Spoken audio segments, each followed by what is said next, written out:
Another traveler. Pull a chair up and rest your feet. Would you care for some food or a drink? Perhaps some information or a legendary tale? Come, stay a while and listen.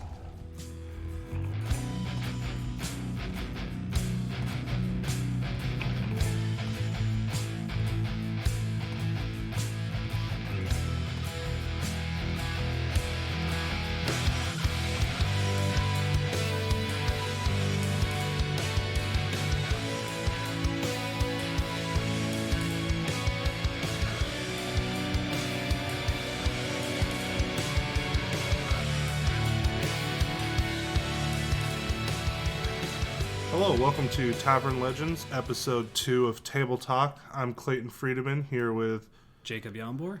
And today we are going to be discussing some campaigns that we have played in Dungeons & Dragons 5th edition. It's going to be kind of a comprehensive list of the ones we enjoyed the least to the ones we enjoyed the most. They're all pretty good quests, but I suppose we kind of have a little bit of a framework we're going to do. We're going to introduce the campaign, talk a little bit about what you do in that game, and then we're going to talk about some favorite moments from it, and then we're going to highlight some pros and cons, and then we'll move on to the next one. So I guess we'll hand it off to Jake Yambor to get us started with the first one. All right, so first up on our list at position number 8, we have Tyranny of Dragons. We did enjoy this quest. But we do have to say that we're playing it right now, and it has been heavily modified. So our experience was majority just the beginning part. We did that caravan part and the first town, which I can never remember the name of, where we fight the dragon. Greenbit. Thank you, Greenbit. So we did that part a couple times. We tried it with Adventure League. I would say it is overall a decent campaign. We can't speak too much on the end part of it. Yeah. Haven't gotten there yet, but what is it we do in this quick campaign? So, Tyranny of Dragons, the idea is that Tiamat is attempting to be resurrected, and a cult is working to bring that about. Mm-hmm. So, as heroes, your main objective is to prevent this ritual from happening, and you travel all throughout the Sword Coast to make this work, and eventually you end up in the north, in the Ten Towns region. Yeah. Yeah, that's pretty much a brief description on it. So far, some pretty big moments I've enjoyed from this quest. Some highlights are definitely fighting that dragon in the opening scene. That was a big intro, a way to get started, really sink your teeth in, and to understand what exactly it is that you're fighting against. Right. I thought that was really cool. I mean, what else did you really like about it? You got another favorite moment? Favorite moments. I did like the sense of pressure that you have right in the opening, where there's not just the dragon, but the cultists and them working against you. Mm-hmm. And so we had to sneak through that part under the castle and get out, and yeah, that was interesting. I definitely enjoyed the kind of intro quest, if you will, if you want to call it that, where we had to go to the cave and find the dragon eggs, and where we hunted the cult members down to and stuff. But that was all pretty much in the early stages, and that's what we've really done as far as the quest in general. But the rest has been pretty heavily homebrewed, like Jake was saying earlier. Yeah. Any pros and cons you want to highlight? In terms of cons, I would say one of the things this campaign suffers from, especially early on, is this sense of there's only one path to take. It's a little bit railroady, as some people would say. Mm-hmm. Yeah. So you're not really free to do much. You just got to follow along with the story. Yeah.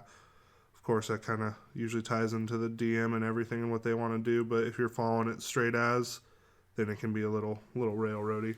Yeah. But, I mean, it's pretty well written. It's a fun little intro quest. So I would suggest it for beginner players. It is a good introduction to D&D 5th edition in general. Yeah. Mm-hmm. I would not say it's a masterpiece, but enjoyable overall. Mm-hmm. Agreed. So let's move on into our number 7 on our list, Lost Mines of Phandelver. Now, this quest essentially is you are in the town of Phandalin, I believe. Not exactly sure on the the exact town name, but Yeah, Phandalin is the town. yeah, you're essentially tasked with looking for a mining expedition, some miners that went missing, or some treasure seekers, some thrill seekers that went missing or they got captured. You start out the quest essentially helping a caravan out, and then you're attacked by goblins who then you essentially track back to a cave where you find out that they have been stealing goods from Phandalin over the course of time. And it kind of turns into a bigger story where you find these people are looking for the lost mines of Phandelver, which contains ancient relics, ancient power, stuff like that. So it's got rich history. It's got a great town and everything, but a lot of cool NPCs too, and a lot of interesting things going on with it. You have any favorite moments from it that you want to highlight? I liked that Nothic fight. That's pretty cool. It's an unusual enemy to fight. Mm-hmm. Don't fight too many of them. Yeah, it's something we don't really see as a standard D&D monster. One-eyed little creeper. Yeah. Other parts, I liked the Kragma Castle part as well. I don't want to spill too much on that, but I thought that was a nice way of creating a location that's worth exploring. Mm-hmm. One moment I definitely want to highlight ties in kind of Tyranny of Dragons. It has that dragon fight in it too, and I always enjoy the dragon fights where you go to, I can't remember the town name exactly, but it's been destroyed and taken over by a green dragon, and you're supposed to go there to speak with a druid about the location of Kragmaw Castle so you can hunt these goblins down more. But I definitely enjoyed that part of it. Some pros and cons, I guess, with this campaign or this quest. Pros definitely is easy to run, very simple, very straightforward. Since it was released with the starter kit, Yep, it was designed more so than Tyranny of Dragons, designed to be beginner friendly. Yeah, I think it's a little less railroady than Tyranny of Dragons and the Horde of the Dragon Queen series. Oh, absolutely. There's a little bit more to do outside of just being like, oh, here's this part, now let's go on a caravan to this town, and stuff starts getting worse and worse as you go. Yeah, you get a little more freedom in where you want to go and when. Yeah. But you're still kind of restricted to the region, so it's not too big in scope. So that kind of, that falls into the cons, which we wanted to highlight too. It's small a pro in scope and a con, because depending on how experienced you are, it could be good to be a small in scope. But if you want to run this as a long-term campaign, you do have to find other content. Yep. Correct. And another kind of con with it, it doesn't stretch too far over a long course of a campaign. So if you like shorter campaigns, I would definitely say this is the quest for you. So that kind of goes into our little bit of who this might be for. So if you don't like huge overarching storylines that go from level 1 through 20, you just want a short little fun adventure that you can run on the weekends without too much stress, I would definitely say this is a great quest for that. Yeah, or potentially if you're just looking for a starter quest to get your party going, and then you have your own stuff later on. Yep, of course. So now I guess we'll pass it over to Jake to introduce our number 6 on our list. All right, so number 6, we have Storm King's Thunder. Now, this one we are still currently running. I'm the dungeon master for that one, and we haven't really gotten to the meat of the book and storyline stuff yet. We're still doing my homebrew intro quest. But for a summary of kind of description of this campaign, Storm King's Thunder is based on the ordaining of the giants, which is their kind of social hierarchy. It's fallen apart, and so chaos has broken out in the north and the Sword Coast, and a group of heroes is hired to alleviate the problems, try and deal with the giant threats, and find out what's going on. So the adventure is your party going about through the north, exploring, trying to find some clues, and getting information on what's actually happening before you actually come face to face with giants. There's or as close as you can. They're pretty tall. Oh, that's true. There you go. But it is it's very heavily giant focused. You will face giants. There is a few openings for dragons to come in, just because the classic giant versus dragon storyline that happens in Faerun. But yes, overall it's exploration and giants. I would definitely say, I mean, like Jake said, we haven't really gotten to the meat and the potatoes of the quest book at all, but I'm enjoying his homebrew part of it, and I really enjoyed the zoo break that we had to help with. We had to help That was awesome. gather up some animals that escaped the zoo that were causing chaos in the town. And another big one was definitely this part that we're doing right now in the swamps, trying to eliminate a bullywug threat that's kind of chokeholding the region and not allowing much trade to go through, and kind of just stealing and capturing people from nearby towns, and kind of just being an overall pain in the butt. Yeah.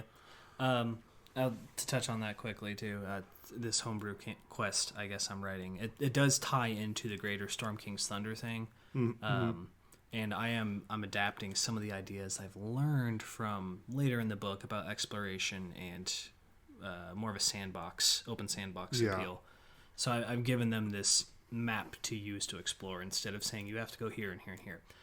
So in terms of pros and cons, Storm King's pros, it has a significant threat with the giants. It's another classic enemy that you get to face, and I like overall the storyline they have, without spilling too much on that since we're still playing it. Yep. I respect that. You get to face some really interesting NPCs, and they can be allies or enemies depending on how you play it. I really, really enjoy how rich the quest feels with lore already. It feels like there's a ton of great lore about the giants that really hasn't been touched on any of the quests so far in 5th edition or anything like that, or nothing that I can really remember in any other quest. At least we didn't play them, so. Yeah, I mean, there was the Against the Giants, which was an old, maybe 3rd edition game or something, maybe even older than that. But that's kind of where Storm Kings adapts some of its content from. So it has some history to build on. Yeah. So as far as cons go, I mean, obviously we haven't made it too far into the quest, but I know you've spoke kind of on how it has a weaker introduction, kind of similar to the Tyranny of Dragons, Horde of Dragon Queen style. Yes. Storm King's Thunder, I am personally not a fan of the initial quest called Nightstone. For me, it just runs way too fast through levels 1 through 5. It doesn't give any opportunities for the party to really build relationships between each other, because you do one town, kill some bandits, find out a little bit about what's happening, go save some people, fight some orcs, and then it's like you're level 5 pretty much. So it's really fast, which that could be a pro for some people. For us, it was a con. Yep. We like to take a little bit slower pace in our games. Yep.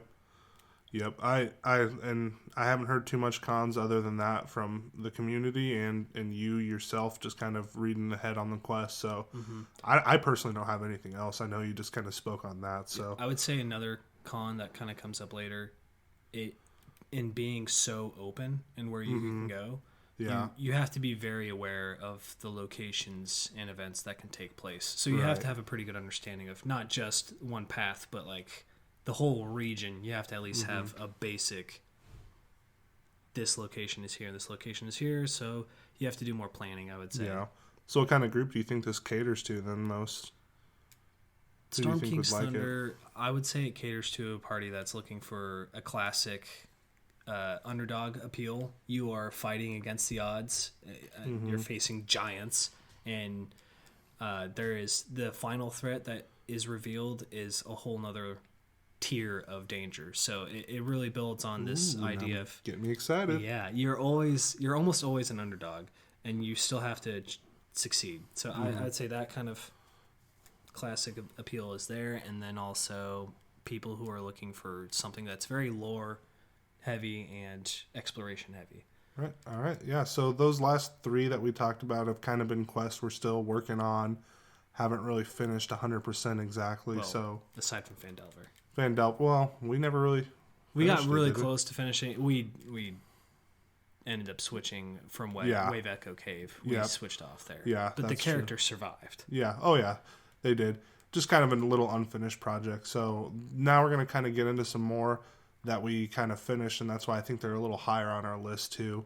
But number 5, this is a homebrew campaign that I wrote personally myself.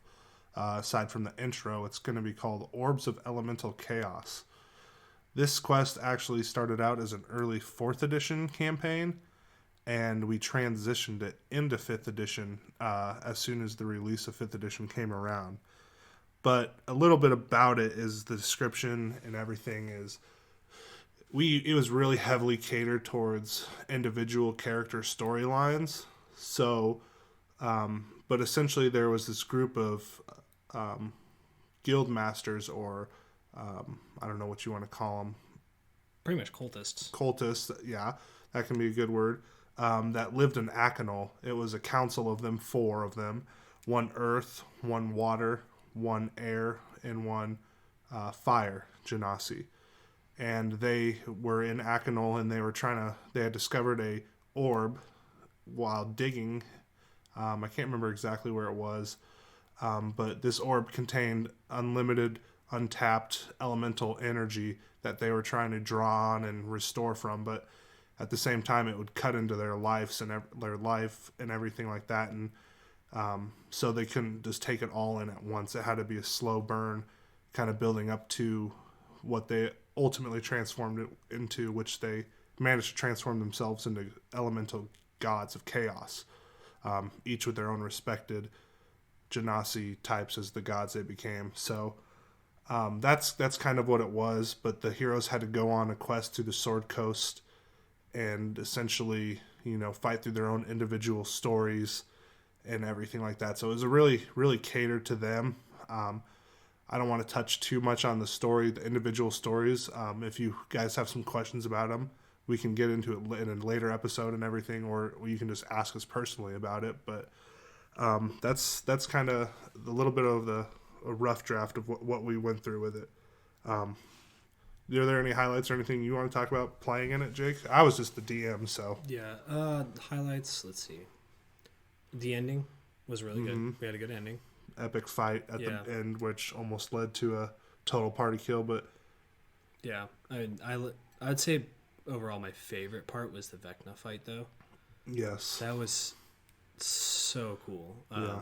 And we're obviously epic tier characters, and we get to face Vecna, and he had his eye and his hand, and he was bringing down the hammer. Oh, yeah. Our barbarian got put in a maze, and it was just the rest of us duking it out with Vecna as he's desperately trying to escape. Yeah. It's intense. So, I mean, there's going to be pros and cons to this quest, obviously. It's not one that anyone can really play. I haven't written or adapted it to that style yet. It's kind of one of my goals to do that eventually. It's just hard with all the single roleplay stories to tie those into one overarching story that works for any group, you know what I mean? Yeah. But did you have any pros or cons? I mean, it was a really long campaign. Yes. So 5 years to run it. Yeah, so if how we did it, it was really long. So I imagine when we rewrite this, it will be a lot shorter. Yeah. Pros, I enjoyed giving you guys years of time skip time, essentially.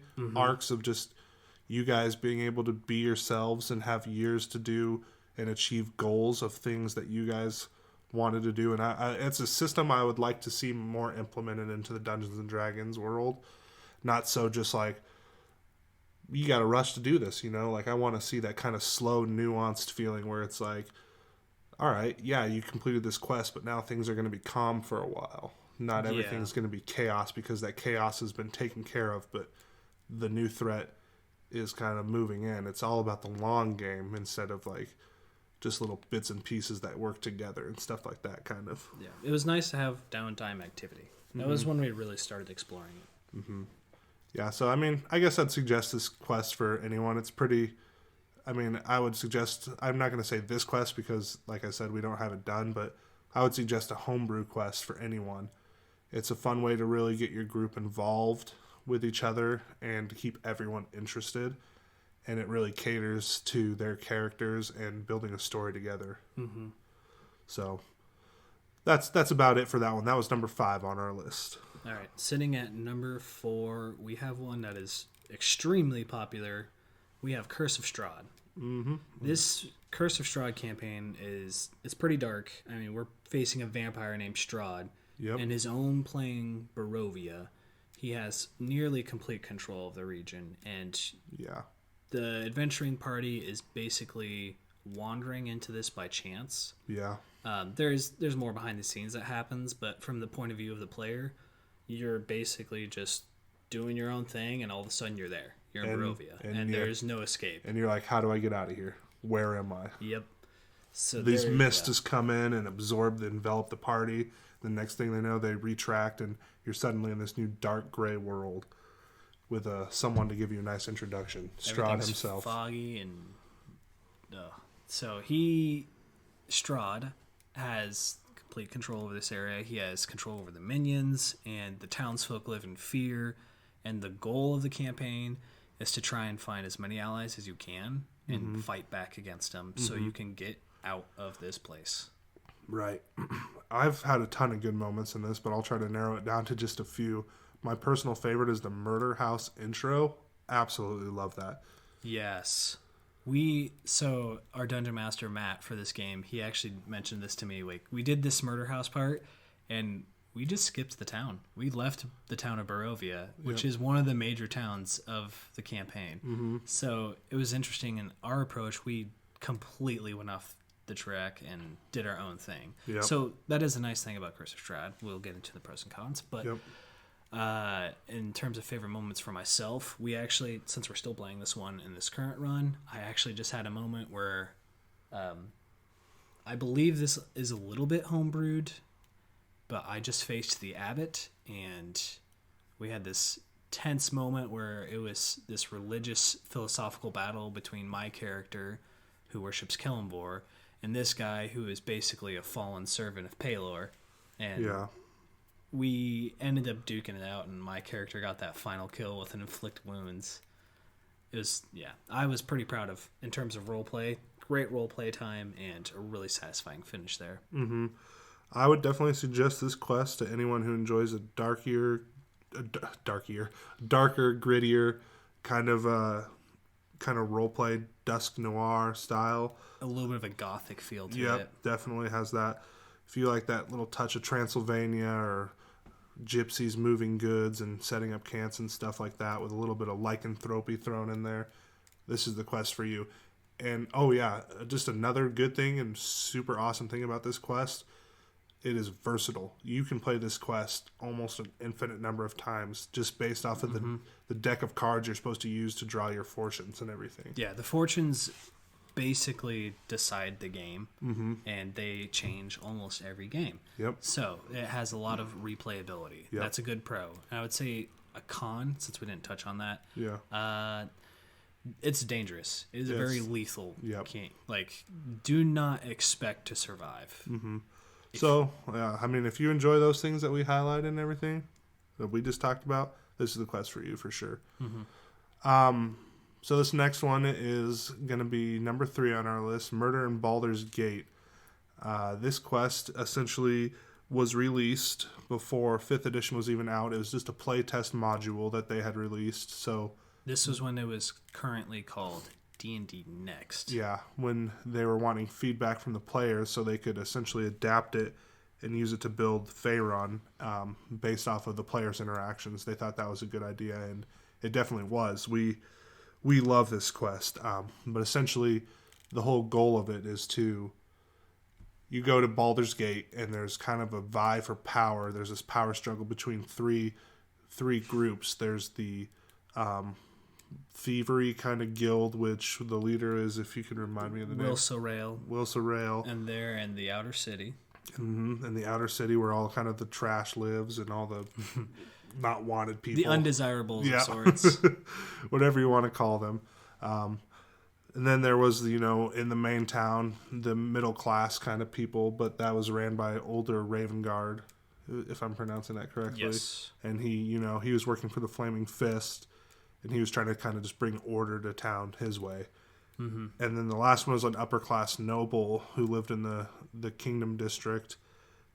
His name was I believe it was Torrance Silvershield. Torrance Silvershield. Yeah, he was an interesting character, but there was just a vie for power over the town, with ultimately the person you helped the most was going to be able to absorb, or not really absorb, become a vessel for Baal, however you want to pronounce that. I believe it's Bahal, but it's one of those tricky words. Yeah. But yeah, you're essentially trying to prevent him from being risen, but in doing so, you almost kind of help bring it about by kind of bringing in chaos to the city and everything, and it's a great quest. So I don't know. You want to go over some highlights or anything that you enjoyed? I just DM'd it again, so you played in it in the mess. Well, I guess I had a player too. It's kind of a highlight, but it's not a good highlight. We had a moment where one of our players, he basically made the wrong choice, and some children's hands got cut off and put up on the statue. That was one of the moments where our whole party was just like, oh no, what have we gotten into? That was a great wake-up call. Yeah, before that moment, we were just kind of plugging along, doing our own thing, like helping people, but we thought we were doing a good job, and then this happened, and it was just reality check. Yep, just sowed the seeds of chaos in your own heads. Mm-hmm. And we were the ones that brought it about. Mm-hmm. So it does a good job of making you pay attention to what you're doing. Yeah, right. That was definitely one of my favorite highlights. Another thing I would like to highlight with this quest is there's a great amount of roleplay. It is very roleplay heavy.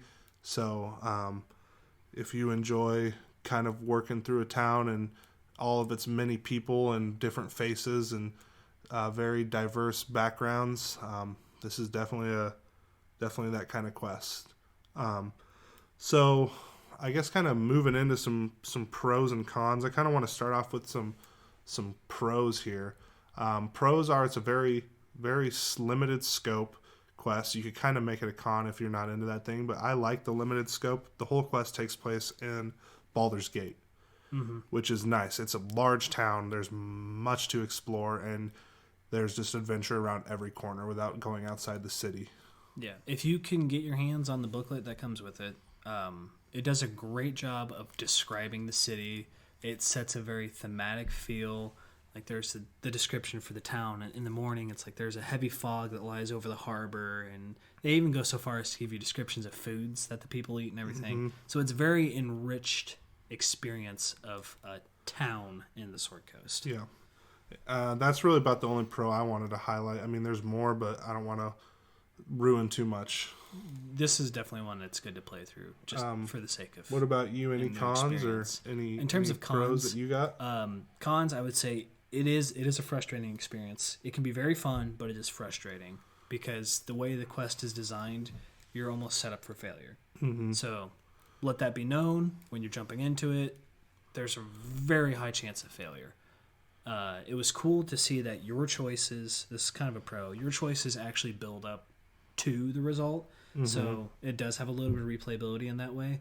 Mm-hmm. So if you choose to help the nobles are more likely to be the ones to cause it. That's a good point. It does have a ton of replayability. I never really looked at it that way, but depending on what you do, the outcome can change numerous amounts of times. The ending, now that I'm thinking about it, I think there's essentially 3 different endings. At least 3. So and it could end a potentially little bit different in each one because there relationships between them. If I remember right, there's even a ending where one of the heroes could become the vessel. Yes. So there's a lot of good stuff with this quest.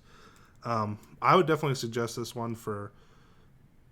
I mean, it was better when it was early on and still D&D Next, and you could affect the outcome of the world. But it's still a good one to play if you love role play, if you love getting into kind of more of a mysterious town and kind of learning its secrets and what people's schedules are, stuff like that. It's more campy and smaller in scope, so that it's less going on. Yeah, and it is.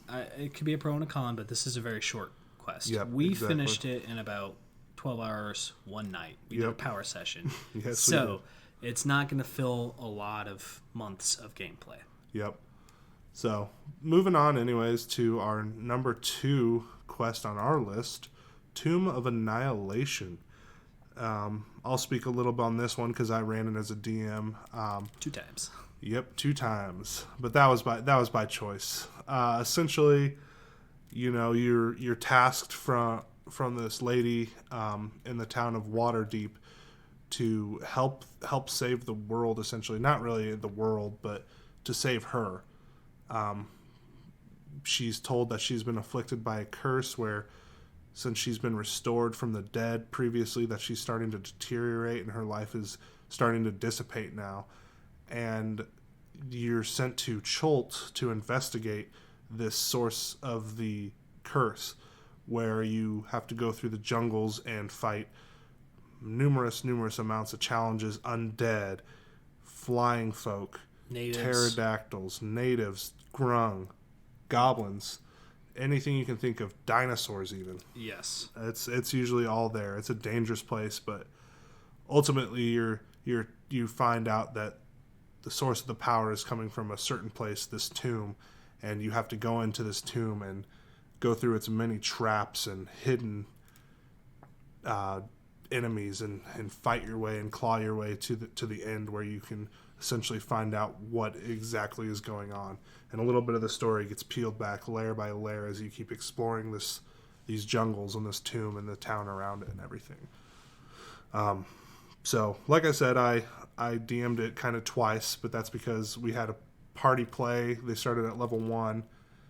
Jake was in that group and a couple other guys, and they died on their first encounter outside the city of Port Nyanzaru. Yeah. So we had to start them another character. We started them at level 5, kind of juiced them up a little so they could get through the jungle area, and they made it through the jungle area and worked their way all the way to the Omu and ultimately to the Tomb of Annihilation. So Jake's gonna hit on some highlights of the quest he thought.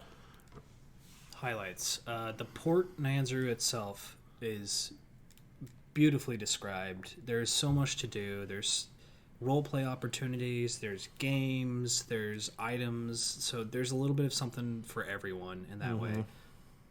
And other highlights, I would say once you actually get to Omu itself, with how you described it, it was a really great job. But it's just almost this like magical scene of a sunken city, and then jumping into this place of mystery and intrigue and danger.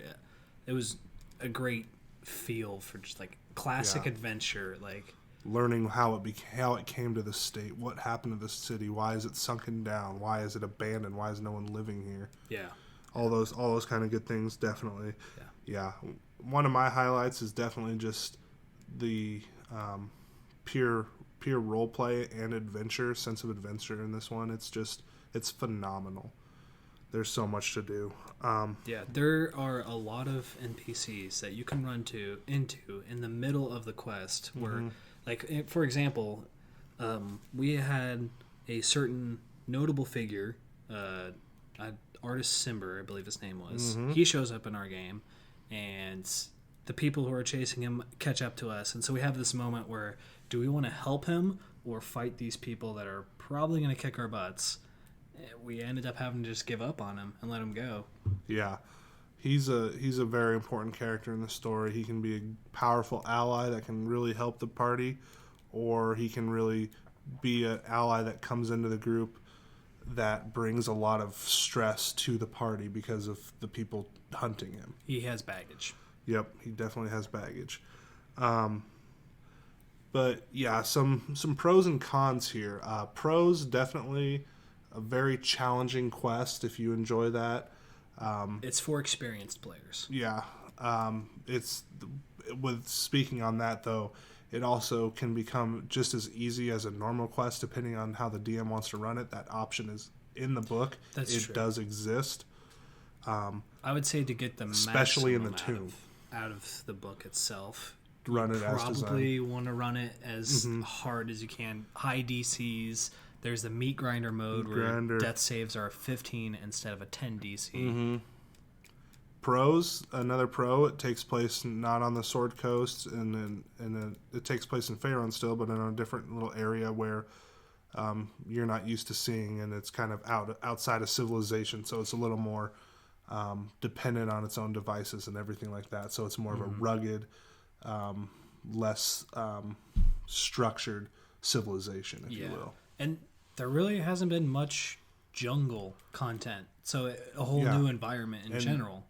That kind of ties into another pro where you can run, besides the main quest line, you can run a campaign outside of that. Like, it's so big. Yeah, the island itself is massive. We played it 2 times, and we explored maybe a quarter of the island. probably not even, honestly. Yeah, and that second time we gunned pretty straight for Omu, but we still took a few detours along the way, and we still just barely got through a quarter of the island. Yeah. So is there any cons you want to hit on? I know there is. It's lethal. It's worse than Strahd. I mean, we died twice. We had 2 TPKs, and that second group we had was near optimal for the campaign, and we still just couldn't finish it out. Yeah. So be ready for setbacks and the potential failure. Get attached to your character, but don't plan on them maybe living by the end of this thing. Yes. Other cons, there are some of the puzzles and some of the places along the way do not actually give you any information on how to solve it. And so you're kind of left to really thinking outside the box and pulling in a solution that without any context, it's almost like, how did you get to that answer? There's just these tiny hints that you have to pick up along the way. So you have to be sharp. You have to pay attention the whole time. And for some groups, if you're one of those groups that, you got text messages going in and you got to take care of your family or whatever, it can be difficult to keep up with the campaign. Yeah. There's a lot of moving parts and a lot of dangers to be discovered for sure. But yeah, this quest is definitely for people who want a challenge, who enjoy good role play, great adventure, and that feeling of just saving the world, because that's essentially what you end up doing. Yeah, and bringing an end to the curse, you save the world in a way. There's a lot hanging over your heads in this one, so yes, it's got that giant sense of urgency with it. So, and if you're not afraid to die in an adventuring party, that is also a game for you. Yeah, it's really good. It's definitely one that can be for everyone, but I would more suggest it for highly experienced groups and everything. But it's definitely something fun to dive into. Yeah. So, topping out our list at number 1, this was our favorite simply because of the way it ended, I think. But number 1, we have Out of the Abyss. Out of the Phenomenal Abyss. Campaign. It was great. Clay, I'll let you talk about this because you ran this one too. Oh yeah. So essentially, the scope of this quest is you are awoken in a prison. You've been captured by Drow. You've been forced to become a slave for them, and now you're trying to plan this prison break. And as you get this prison break planned, you escape, and you find out through your escaping now you have no idea what you're doing in the Underdark. Like, you don't know where you're going unless you maybe play a character like a Drow or a Durgar or a Snivnerdelden. I can't. Nerblin. Yeah, I don't know how to pronounce it, but a creature native to the Underdark.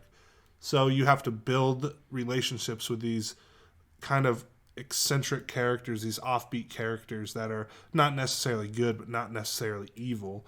And they have to lead you around the Underdark, where you find that there's this ever encroaching presence that the demon lords are coming for everything in the Underdark and are going to take control of it and then move to the world above Faerun and start just taking out everyone and converting people to their religion. So that's kind of the scope of this quest. But you were obviously a player in it, and like you said, I was DMing it. So, what were some highlights that you loved? Highlights that I loved, Sloopledoop, I think was that name of the Sloopledoop. The Kuatoa village. For us, that's where we ended up running into the Demogorgon, and we are by no means ready to fight them. So it's that moment of just sheer terror as we're faced with unfathomable odds, and our party, a couple of the party members actually went mad, and we had to try and rescue them. And this is one of the few times I've actually used an action surge to move and grab someone instead of attacking people to pieces. But yeah, that was an awesome moment of just getting away from the most dangerous thing we could. Other highlights, I got one. Definitely go ahead. Definitely the fact that this quest takes you from the Underdark out of the Underdark, you escaping the Underdark, and that's just a midpoint in the quest.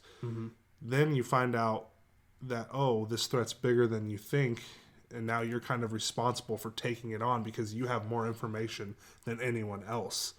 So after escaping the Underdark, you're essentially forced to go back down, but this time with some potential allies, and then fight that threat. And I love that whole part of this quest. It's a great highlight to it. Yeah. From pretty much from slaves to heroes. Mm-hmm. Exactly. That's pretty cool. Another highlight. I think it's a very broad highlight, but I would say the demon lords themselves are a great set of enemies. Oh yeah, their minions and their influence, and just it's very good idea of like bosses that you have to face and actually impacting the world around them. Right. Well, the Underdark's so huge, so there has to be more than just one kind of regional threat, like it's exactly. So each one of these demon lords offers their own unique threat, and then you have to fight through those challenges. So it's always evolving, and the regions are always changing depending on what you run into. So definitely pros and cons. Definitely a lot of pros. I don't think there's too many cons. Cons, I'll start off by saying it can be a little railroady towards the second half of the quest after you come back down. Yeah, but that's also, you're given a mission to do, and you have to stop the demon lords in a set time frame. So it is a little bit railroady, but at least has a purpose behind it. Yep. Definite pros. Really, really can bring a group of strangers. Like most times quests it's hard to bring a group of people together that don't know each other. But this one, they're kind of forced to work with each other and form those bonds as they escape the Underdark, which is a really rewarding experience. And I think is a huge strength of this quest. Which, in a way, that makes it great for if you have a group of people that don't know each other and you're playing D&D together for the first time. That does become a good pro for this one. You don't have to know each other. You don't have to know each other's play styles. You just have to know that you're going to work together to escape. It's the only way to really win this one, in my opinion. We tried having a person do something solo, and that did not go well for him. You do not want to travel the Underdark alone. He got killed in the Underdark. He did. We had to bring him back. Thankfully, there's not the death curse and like Tomb of Annihilation. Yeah, yep. Otherwise, he wouldn't have been coming back. Yeah. I mean, is there any other pros or anything you want to touch on? I mean, there's a lot of great lore and everything to this quest, and just it's a very refreshing quest in that you're not on the Sword Coast, and it takes place entirely essentially under the Underdark. So yeah, I would say in some ways it has a little bit of that Storm King's Thunder appeal where it is pretty exploration heavy. There's a lot of clues and lore along the way that will help you come to a conclusion that you desire. And in terms of cons, there's definitely certain builds that are better for this one. I mean, you have to deal with darkness a lot. And if you don't have dark vision, it can be a pain. And light can give your party away. So in some ways, it can be pretty frustrating in that aspect. But that could be a pro, too, because it gives a different style of play. So it's just one of those things. I would say this type of quest is definitely for really any range of group. I mean, there's so much you can do with it. There's not necessarily one way to do it right or do it wrong, Yes. It's very open-ended and very respectful of those choices that your party makes. There's always something that can happen based off of this, and then that kind of leads into like, oh, well, now that happened, we have to do this. Yeah. There are a few things along the way where your choices make a huge difference, and then there's a few spots where your choice makes almost no difference. So the stakes change throughout the game. Yeah. It's a very challenging quest, I'd say, but a very fun one overall. That's kind of why it took that number one spot. And the ending fight is a very great conclusion to this quest, and the build up to it. It's very rewarding. Yeah. Especially, and it can even be even better depending on the outcome of what happens throughout the quest. Absolutely. So definitely a good one to look into. So that pretty much wraps up our list. We're going to just kind of list the ones that we have in order again. Jake, if you want to get those. Yep, so starting at the bottom, we had Tyranny of Dragons, and then we had Lost Mines of Phandelver. Number 6, we had Storm King's Thunder. At number 5, we had our homebrew campaign, Orbs of Elemental Chaos. Number 4, we had Curse of Strahd. Number 3, Murder in Baldur's Gate. Number 2, Tomb of Annihilation. And finally, at the top, we have Out of the Abyss. All right. Yeah, we just want to thank everyone for listening to us. Episode 2. We wanted to give a little bit of a reminder that we do have a social media page on Twitter at Tavern Legends. You can follow us on there, give us a like, watch as we post some stuff. We kind of post random stuff or talk to people about rules and stuff like that. Any questions, you can hit us up on there through our DMs or just hitting us up directly. Also, we have our Facebook group. That's going to be Tavern Legends 2. It's more loosely based than the Twitter and not as involved, but we do post on there occasionally some events and stuff like that we have going on. Yeah, just to clarify, Tavern Legends, not a number 2, just as well. Yeah, yep, Okay. yep. So those are 2 things that you guys can definitely check out in the meantime. We also have our first episode. If you're just hearing this one, you can check that out on podbean.com. It should be Tavern Legends Episode 1 Table Talk. Yes. So, is there anything else that you were wanting to throw in there? I think that will be covering this episode for today. Going forward, we have a couple episodes planned. Number 3, we have planned a player's guide of sorts. We are hoping to basically guide new players through the process of maybe creating a character and just about D&D in general. And then number 4, we're thinking about doing one that's more geared towards dungeon masters and running the game and how to set up for the game. So you have that to look forward to. So that completes episode number 2 of Tavern Legends Table Talk. Thank you for staying a while and listening.